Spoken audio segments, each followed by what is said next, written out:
Now we're going to look at the humerus, and this is on page 60. So we did this in class the other day, but I just want to review with you the we're going to do the Acromion process first.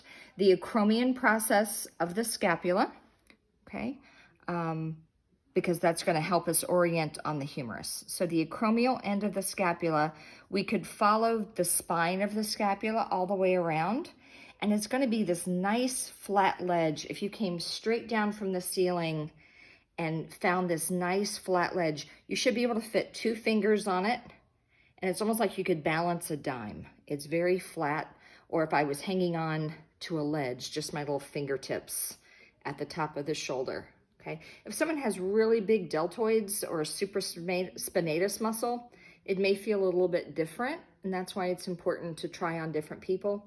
But once you feel it, it's pretty obvious, okay? So from this Acromion process, we're gonna find the greater tubercle of the humerus.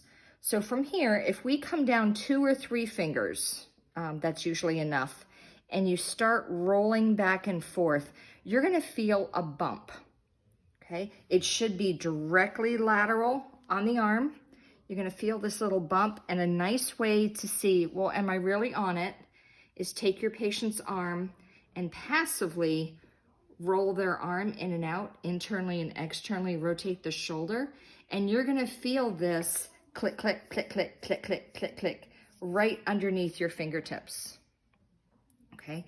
Number one mistake I see, turn a little bit for me, is coming forward. And if you come forward, you're gonna feel a little bump right here. That's the lesser tubercle.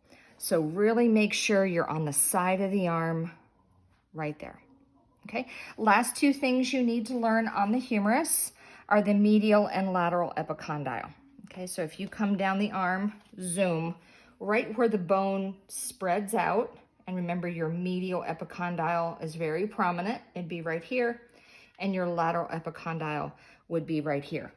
A way I like to do it, patient, will you bend your elbow for me? Okay, and you're gonna feel 3 bumps. This is the Acromion process of the ulna. This is your your lateral epicondyle, and this one is the medial epicondyle. So if your patient can bend their arm like this, this is a real easy way to do it because you just have 3 bumps at the end, okay? Acromion process of the ulna, lateral epicondyle, medial epicondyle, okay? I did forget one thing. So if we can go back, and I forgot the coracoid process on your scapula. So that is my fault.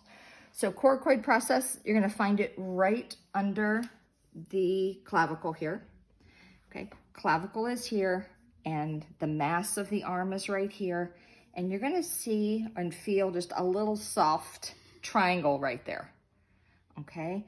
If you poke straight back in that little triangle and just do little circles, you're gonna feel, it's almost like a knuckle is pointing out at you, and you're doing little circles, and you start to go, I feel like I'm going around something. I feel like there's a little process or a little knuckle there that I'm going around. That's exactly what that is. That's the coracoid process. If I push on it, patient, can I push on it? You may. It may be a little uncomfortable. You can try. It's not gonna be painful, okay, but just go ahead. Is a little tender? A little bit, I guess. Yeah.